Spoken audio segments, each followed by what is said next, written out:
Another brand new episode of the Locked On Fantasy Hockey Podcast features everything that you need to know popping out of the rumor mill in the NHL.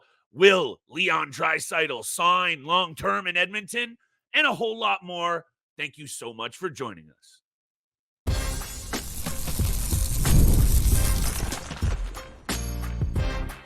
You're Locked On Fantasy Hockey, your daily podcast on fantasy hockey. Part of the Locked On Podcast Network, your team every day. What is going on, everybody, and welcome back inside the lab to the Thursday edition of the Locked On Fantasy Hockey Podcast. I'm joined, as always, by my esteemed co-host, Mr. Steele Roden, and on this side of the microphone, you know what it is. It's your boy, Big Flip Livingstone. We are here Monday through Friday, and shout out to the everydayers holding us down, making us your first listen every single day. Steele and I will be busting down to a little bit less episodes in July and August, but the draft preparation is not going to slow down, and we're going to keep you covered on all of the little tidbits of NHL news that'll trickle out as well. That's what we're doing on today's show. Some of the more minor news, rumors, some of these trickling trades, Steele, that, look, Dylan DeMelo getting a pretty significant contract from the Winnipeg Jets. Digging into his numbers, he's actually a very valuable fantasy D-man in certain formats. So you and I are going to talk about a little bit of everything, including Martin Necas, always in the news. Today's episode is brought to you by our friends at Game Time. Download the Game Time app, create an account, and use code LOCKEDONNHL for $20 off your first purchase. Terms apply. And that's what it is, Steele. And I'm going to throw it right over to you, as you know I like to always do. Let's start with Leon Draisaitl. Before we get to Necas, the Canucks, DeMelo, a lot of people are talking about Draisaitl. He's in the news yesterday with his comments after they have their final media availability. I don't know if you saw those quotes. I have those ready. Seems pretty mum on his future in Edmonton. What do you think about this, though? Does his value go up if he goes elsewhere, or is that just bold considering how good the Edmonton Oilers are? I think it's very bold to say that his fantasy value goes up because of how valuable he already is. I mean, he's already a top 3 draft pick in fantasy leagues no matter what. I mean, we've talked about him being interchangeable with a few guys at number 2, Nathan McKinnon. I've seen Austin Matthews number 2, Leon Draisaitl number 2. So there's a few guys who go number 2, obviously Connor McDavid number 1, but it would be bold to say that his fantasy value goes up if he were to sign somewhere else than the Edmonton Oilers, because he's got a good thing going. He's obviously playing with Connor McDavid. The fact that Evan Bouchard's career right now is kind of taking off in a very high trajectory, and what we've seen him do this past regular season, as well as breaking records in the postseason as well. So there's a lot to love with what the Edmonton Oilers have going on. Yeah, we love Stuart Skinner, but he's a fantasy goaltender. That doesn't really affect Leon Draisaitl's fantasy value too much. But no, I just mean like his tendency to perhaps think about coming back and running it back for a long-term stay in Edmonton, which is what I'll ask you after you continue to break that down. That's my 100% valuable point there. But I mean, with what he's got going on with Evan Bouchard, Leon Draisaitl, Zach Hyman, of course, having a career year this past season with 50-plus goals, the fantasy value for him is at an all-time high with the Edmonton Oilers. Would he still bring the fantasy value? Of course he would somewhere else. There's a few teams I have in mind where he could potentially sign. One of them, I'm not even going to throw those names out unless you want to hear them. But I do. It's very juicy, and we obviously have to talk about it when take a look at the Toronto media, Winnipeg media, Edmonton media in hockey. They're all talking about Leon Draisaitl because of, I think, Steele, kind of how he was nonchalant about committing. And obviously you never tip your hand. There seems to be unfinished business here, but when a player is as good as Leon Draisaitl, whatever happens, you see it a lot with Mitch Marners of the world, we have to talk about it because as much as he's under contract for one more year at 8.5, these questions will hold true, and we got to be all over them because they will impact his fantasy value in some sense. Does it go up? No. But if for some reason they can't get contracts done or he ends up not being happy, do I think that happens? I don't think so.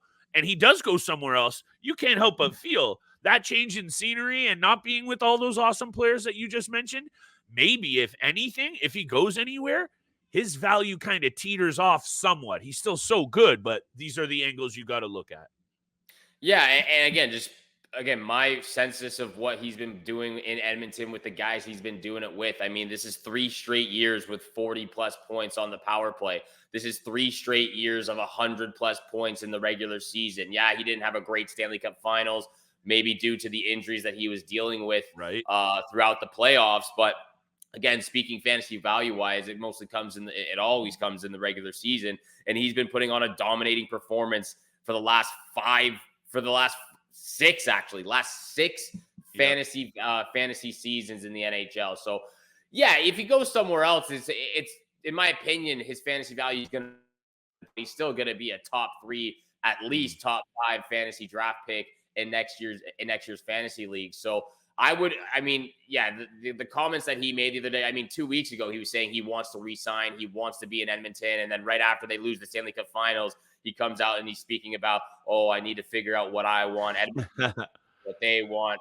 I need to take some time and just kind of figure out what I want in this, for my future in the NHL. So it's a little bit, like you said, mum's the word right now with Leon Draisaitl and what his future is. But yeah, his fantasy value is going to remain the same if he's in Edmonton. I think it slightly goes down if he goes somewhere else, but he's such a talented player. It really doesn't matter because wherever he goes, he's going to bring the superstars, the superstar power. 217 shots on net, 7 game-winning goals, 76 penalty minutes, 106 points, a plus 26, eating over 20 minutes of ice time per night. All of those regular season numbers for Leon, absolutely beast mode. And at 28 years old, has a whole lot left in the tank. And let's wrap it up with this little cherry steal, and we'll get to the rest of the real direct fantasy hockey news that's popping off in the NHL. Quote, I'm going to give the most boring answer here ever, says Draisaitl. Quote, I obviously will sit down with my agents and talk to the Oilers and see what their plan is, what our plan is, and go from there. We're not trying to blow smoke where there's no fire yet, Steele, but they didn't hit their goal. They're so close. They have a number of pending UFAs in that forward group, and that's what I wanted to bring up. Connor Brown, Sam Carrick, Warren Foegele, Adam Henrique, Matthias Janmark, Corey Perry. All of those players are basically peripheral pieces that now you have a chance to maybe bring in some fresh blood into that forward mix. And I know not all of those guys exactly jump off the page with fantasy value. That is going to free up a little bit of opportunity to bring in some pieces that might convince Draisaitl to just do the same and hold it down, which is what I think he probably will do anyway. Let's continue to bring the fire the rest of today's episode. You know what it is on this show, my friends. We get you in and out in 30 minutes or less with everything that you need to know to hopefully dominate the upcoming fantasy hockey season. Today's episode is brought to you by our friends at Game Time. Steele and I absolutely love buying tickets on the Game Time app, especially with the MLB in full swing this summer. You got to be checking out the Blue Jays. Great tickets, awesome zone deals, views from your seats, everything that you need to have a comfortable ticket buying experience. Game Time has you covered. Take the guesswork out of buying MLB tickets with Game Time. Download the app, create an account, use code LOCKEDONNHL, get $20 off your first purchase. It's that simple. Terms apply. Create an account, redeem code LOCKEDONNHL for $20 off. Download Game Time today. Last minute tickets, lowest price guaranteed. And thank you so much for making the Locked On Fantasy Hockey Podcast your first listen every single day. Continue to hit the subscribe button, the follow button, leave a 5-star review, and make sure you go check out Locked On Sports Today's YouTube channel. You can also find it on the free Amazon Fire TV channel app. They're getting prepped and prepared for all the NHL draft coming up this weekend. So make sure you go subscribe to their channel. Locked On Sports Today brings you can't miss analysis, opinions, and news, streaming 24/7 on YouTube or the free Amazon Fire TV channel app. Part of the Locked On Podcast Network, your team every single day. Once again, thank you so much for tuning in for today's episode with Flip and I, continuing the conversation of the rumors around the NHL mill. Leon Draisaitl, what is his future going to look like? Does he re-sign in Edmonton? Does he sign somewhere else? A lot of options out there for him, and a lot of teams would love to sign him. I think a lot of teams would like to sign this young player as well, who has had some pretty good seasons with the Carolina Hurricanes the last 2 to 3 years. Martin Necas has been on the rumor mill as well with a lot of other players. And this one's very interesting to me just because of really what's going on in Carolina right now and some of the rumors that we've seen over this period of time. They got almost $24 million in cap space, but it seems like they're letting a lot of players walk in free agency. Like, Brady seems like, Brett Pesce is going to be walking in free agency. They're not sure about re-signing him. They still have to re-sign Brady Shea as well, but he's a 30-year-old defenseman. You got to think about the long-term effects of how long you're going to be signing him for. They still have Seth Jarvis, who's an RFA, who's probably their top priority this offseason in signing for a long-term deal. And then after trading for Jake Guentzel as well, it seems like he's going to be walking and potentially going somewhere else, which actually I'm going to bring and save Jake Guentzel for later in this episode when we talk about those smaller deals going on in the third segment. But it's very interesting to see what Carolina is doing right now. And Martin Necas is a part of that. 25 years old, RFA for the Carolina Hurricanes right now, had a very decent season with Carolina this past year, even though it was a down year from 71 points prior. He had 53 points in 77 games, 231 shots, 77 hits, 31 blocks. He's a great fantasy value for any GM out there in their fantasy leagues. And he's 25 years old. So there's a lot of room for improvement and development in this game. And like you said, if they were to potentially trade Martin Necas to the New Jersey Devils for that 10th overall pick in the upcoming draft, that's very enticing. That's very intriguing to see what happens because Martin Necas on the left wing side on that second line with Jack Hughes and Timo Meier would be an electric second line in New Jersey right now. So very interesting to see what happens. Plus, there's even the possibility of a team offer sheeting Martin Necas as well. That's out there as well. Yeah, this guy's name has been everywhere, Steele. It's almost kind of in the same point of what you astutely brought up right off the jump that, and I know Don Waddell is now in Columbus. I think it's Tulski, the assistant GM for the past 3 or 4 seasons under Waddell, now takes over. I don't know if the players there are maybe not as sure about the direction of this team, which is kind of somewhat surprising given how good they've been on the ice. And I know they've fallen short in the postseason, but regular season, they've been one of the top teams in the past few seasons. Also, the owner there, I think, is it Tom Dundon? I know it's Dundon is his last. Yeah, Tom Dundon seems to be a little bit of a kook. So I don't know if there's maybe some things going on behind closed doors here that we're not privy to, but Martin Necas's name has been out there. It's basically sounding like Pesce is already out the door. Guentzel is rumored to be hitting the open market and might not re-sign as well. And things now, Steele, that were looking quite rosy when they got Guentzel. Freddie was back and they were blowing the doors off the East. Not as rosy in Carolina right now. And in terms of Martin Necas, if all of this quote-unquote negativity that I'm kind of speculating at is going on here, I know he's an RFA, but wouldn't the Carolina Hurricanes do well to try and get as much as they possibly could out of this situation and trade him? I'm starting to think so. However, I totally agree with you about fantasy value here. And in my opinion, if Necas goes to a team like the New Jersey Devils, Steele, he rockets up draft boards. And I'm not saying into the top 3 or 4 rounds or something crazy like that, but he is going to be, this happens every year. You and I know this. Certain names start to get sexy, right? Connor Brown last year going to the Edmonton Oilers. Is he going to play with McDavid? Everybody was talking about him. I'm not trying to compare Necas to Connor Brown. What I am trying to compare is if he goes to a winner, a guy who has been a little bit kind of bruised around in terms of trade rumors, I could see him having an explosive season on a really good team. That's just how I'm looking at that one, though. Yeah, it's very interesting. Again, if he goes to New Jersey is a very young team. And if he gets to play alongside, obviously, Jack Hughes, Timo Meier, Nico Hischier, Jesper Bratt as well. Dougie Hamilton will come back. Yeah, Dawson Mercer was a down year. I don't know if he'll be playing with Dawson Mercer, but you know what I'm Hamilton, saying. Just Luke Hughes on the back end, Simon Necas, Jonas Siegenthaler, a lot of guys on the blue line that he'll be able to play with power play-wise.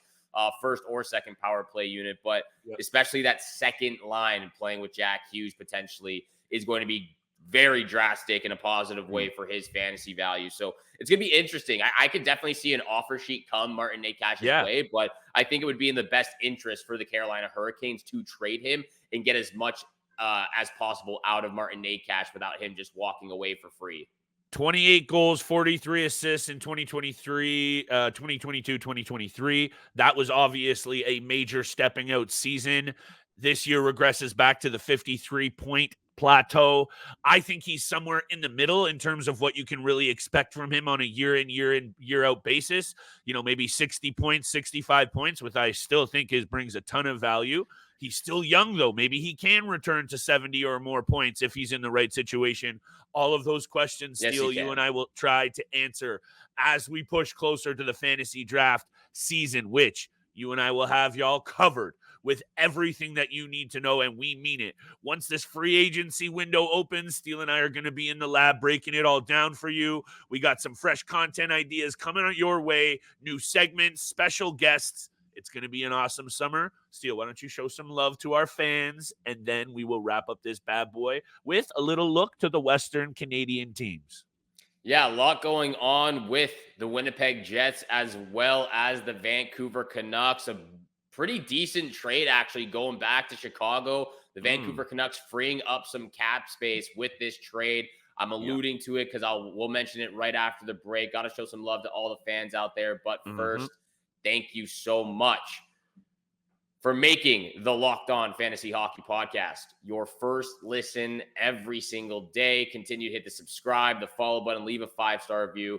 Flip and I appreciate all that love and support you show us Monday through Friday. Again, like Flip said, we are going to be dialing it down a bit, just a bit, going into July and August. 15 episodes July, I believe 12 episodes in August, but we might try to get a few more out there, a couple of Saturday specials. That sounds like us, yep. That sounds like us. We'll get it going for you on the weekend there. But lots going on in the Western Conference. The Vancouver Canucks, they do clear up some cap space, trading Ilya Mikheyev, the signing rights of Sam Lafferty, and a 2027 second-round pick to the Chicago Blackhawks for a fourth-round pick in 2027. So this is clearly just a cap space move for the Vancouver Canucks because like you said, or like we've said, multiple times over the last few episodes, they're looking to re-sign Elias Lindholm. They're looking to re-sign Dakota Joshua as well. There's a name on the free market that they would love to sign as well, and that's why I was leaving Jake Guentzel till right now. Apparently, I can't remember if you were the one that showed me this, but there was a rumor or a news bit that came out saying that there was a realtor in Vancouver showing Jake Guentzel and his wife some real estate out there in North Van. So that's something that's very intriguing, something that's very interesting, especially with the caliber of player that Jake Guentzel is. And could you imagine if somehow the Vancouver Canucks were able to sign Jake Guentzel to a long-term deal, 29 years old? Look, the Vancouver Canucks have just over $18 million of cap space. They're still looking to re-sign Elias Lindholm, who apparently has turned down multiple deals above $7.5 and $8 million from both Vancouver and the Calgary Flames. I don't see him returning to Vancouver. So I don't see him returning at this point either because of him turning down multiple deals at that length and at that number, which is very significant. Yeah. So clearly they're going after Jake Guentzel. In my opinion, that seems to be the player that they're clearing up some cap space for. And wouldn't that be a great first line? Elias Pettersson, JT Miller, my boy, and Jake Guentzel. Jake Guentzel on the first line for the Vancouver Canucks. That would be absolutely electric to see. But it's very interesting because of, again, the Carolina Hurricanes letting a lot of these players walk in free agency. Look, Steele, no offense to his hometown of Nebraska, Omaha, Nebraska. And not like he might be interested in living in the beautiful area that is North Van and he could just be out there looking at some property. I don't think he is out there without some real consideration going into, and it could be just a rumor. Who knows? But Jake Guentzel in Vancouver does make a lot of sense, especially because I agree with you about Elias Lindholm. They are freeing up cap space in Vancouver. That is a fact. They did just throw a big chunk at Philip Hronek. That's one of those situations that when I looked up these numbers, and now I'm really butchering my tab situation. Here we go. They also got Casey DeSmith as a UFA, Nikita Zadorov as a UFA, and Tyler Myers as a UFA. One of the three of those is going to have to catch some money. Artur Shilovs is an RFA or they're going to have to pay Artur Shilovs an RFA and let DeSmith completely walk. I could see it given how good Shelov's was last year, and you might be able to save some money for those bigger guns, especially because you're relying on Thatcher Demko next season. Yeah. Whether you want to be thinking that's a good fantasy angle or not, Steele, I know that's a hot topic for you. Thatcher Demko is obviously the guy. Anyway, I like this move. I'm a little bit concerned about all of these potential situations that have to break down for the Canucks. It seems like a lot has to go their way. However, Jake Guentzel has 106 goals combined over his last 3 regular seasons. That's a game-changing ability that adds a whole other wrinkle to the attack of the Vancouver Canucks, taking nothing away from Elias Lindholm, but he is not the same kind of pure goal-scoring threat that Jake Guentzel is. So, again, just like the names of Marner, Draisaitl, Guentzel's has been out there. These angles have been covered. But let's talk about one very lastly, Steele, if you're okay with these Winnipeg Jets. Oh, go ahead, please. Go ahead. Real quick. I just wanted to talk about the flip side of this trade as well. Pun intended again. Sam Lafferty returning to the Chicago Blackhawks. Not a lot of fantasy value there, almost none, to be honest, with Sam Lafferty. But it would be very interesting to see Ilya Mikheyev's production in the top 6 lineup with the Chicago Blackhawks. Like, obviously, there's a lot of cap space for Chicago. They have almost $29 million in cap space. They're going to be looking to entice a lot of free agents potential to play alongside Connor Bedard, and they're looking to speed up this rebuild. They do not want to be bad for long, and they don't want to waste Connor Bedard's years. Sort of along the sides of Connor McDavid when he got drafted by the Edmonton Oilers. Took at least 2 years, I believe it was, for them to really get good, 2 or 3 years, and they're looking to speed up the process the same way for Connor Bedard and get him playing with a lot of talent. So as of right now, I feel like Ilya Mikheyev, Jason Dickinson is playing on that top line with him, but I believe Ilya Mikheyev would be a great player as of right now with what they've got to play alongside Connor Bedard. So I'm very interested, honestly, on Ilya Mikheyev, on what his fantasy value, potential, and production will be this next season. And let's not forget the Blackhawks as well have the 2nd overall pick in the draft this weekend. Yes, they do. So there's obviously a potential for a good young player to perhaps get a look to at least crack that lineup a little bit. Who knows what they're going to do with that 2nd overall pick? That's also going to be some exciting angles for you and I to break down as that weekend shakes out. July 1 coming out. We got a Saturday special this weekend, getting you all ready for everything that you need to know. Steele and I are going to be doing a goalie breakdown, positional breakdowns, you name it, we got it. Just lastly, Steele, Dylan DeMelo gets a pretty serious 4-year contract from the Winnipeg Jets. A good Mississauga Majors boy, good Mississauga Steelhead, London, Ontario native, who obviously isn't getting drafted in like 9 out of 10 leagues. However, he was drafted in my Keeper Dynasty League, and with 167 hits, 139 block shots, 36 PIMs, plus he was a plus 46 last year and chipped in with 31 points. There is definite value in this guy's game. This is just a little bit of a tidbit of news, but the main angle for me here is, Steele, the Winnipeg Jets are a pretty solid team back to front. They're a playoff team. They are going to be in the mix there again for another wild card or playoff spot, I think. Anyway, you and I can get there. And he is a nice little week-to-week flyer, or in really, really deep formats, and you need those blocks and hits. He's very much valuable, but hey, the Winnipeg Jets believe in his value more than ever. I think he's getting something like, is it 20 mil over 4 years, 19?